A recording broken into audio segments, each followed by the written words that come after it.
So this morning you announced that you're going to seek another term as chairman of the party. Okay. Can you talk to us a little bit just about your reasons why, what you're looking forward to, Sure. what you base your decision on? Well, I mean, I think first let's take a look at how far we've come as a party just over the last 2 years. I think I realized this morning, it was just 2 years ago yesterday, that I guess I first announced my candidacy to serve as chairman. And at that time, my message was one of getting the party back in the business of winning, but winning elections without betraying our conservative principles. And I think by any stretch of the imagination, we achieved that. We achieved it in dramatic results. But it was done as a team, and I think that's the takeaway from the 2010 elections looking forward, that everybody had a role to play. The party did, our candidates did, the volunteers that turned out at our victory centers did, and the foundation we built, the opportunity we have to not build from scratch like we did 2 years ago, but having a professional team already in place at the party, moving somebody like Chad Wilson over from victory director to executive director, having fully functioning county organizations. Just off the top of my head, look at the organization here in Polk County. Tremendous dinner the other night, 400 or 500 people. Scott County, 500 some odd people a few days before the election. We have vibrant county organizations, but we also have some work to do. You probably get tired of my football analogies, but I look at it like we're at halftime.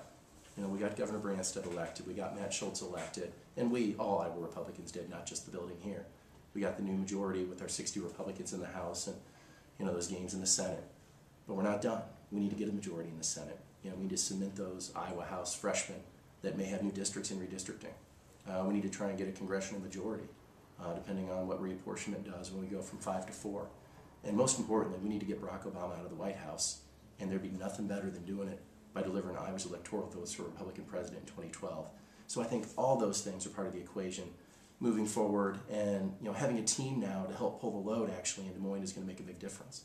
Having the full weight and support of a governor who's fully invested in a party organization that is thriving, I think certainly weighs into the consideration. And using the caucuses, using them effectively to build the organization, not letting presidential campaigns come in and use Iowa activists to tear us apart, but actually have Republicans utilizing the caucus process to raise funds, to organize, and to really build a statewide victory effort that isn't necessarily dependent upon the whims of a national campaign in fall of 2012, but actually controlling our own destiny and building a statewide organization.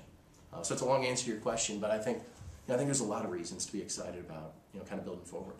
You were elected in January of 2009, Yeah. about the same time that Barack Obama was inaugurated as our president.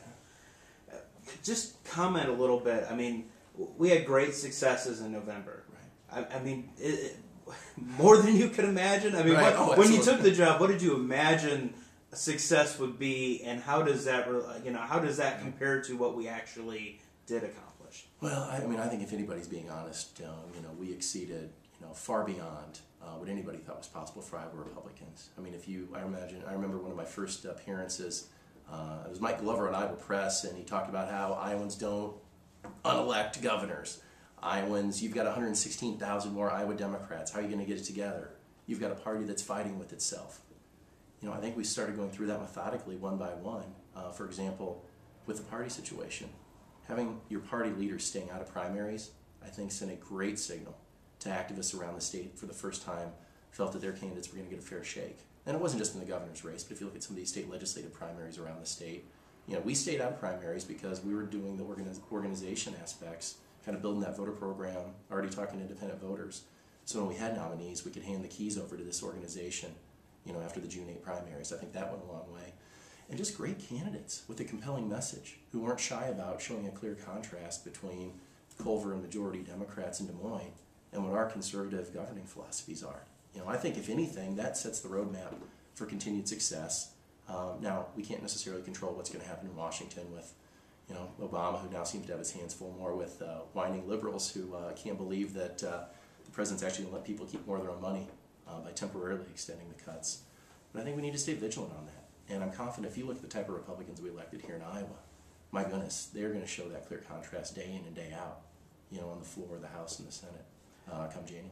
Incoming Speaker of the Iowa House, Craig Paulson, has already sent out a comment on your announcement today. What's that mean, and what does that symbolize, and kind of the relationships that you've been able to build with legislators and that they're quick to praise your decision today of running for another term?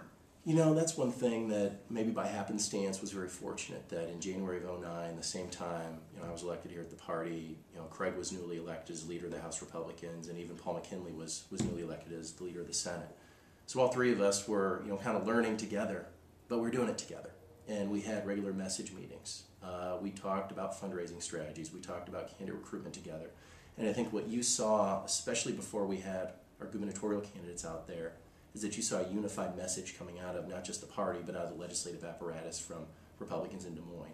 And once we morphed into kind of political season, kind of working together on, for example, I referenced our statewide victory centers called into targeted House and Senate legislative seats, which to the best of my knowledge had never been done. It had always been, well, we take care of the top of the ticket, and everybody else just kind of scrumbles around looking for scraps. I think that kind of togetherness helps, especially when, we've still got to install as leaders, so we're still going to have some things that we need to deal with and fight through. And I think because we've been through the fire together, it's going to help us fight, to try and get those 2 seats we need in the Senate. But Craig and his team did a great job. Craig, Linda, you can go right down the list on the House side, and some of these new Senate leaders that are coming in. It's just going to be, it's an awesome time to be a Republican here in Des Moines. You're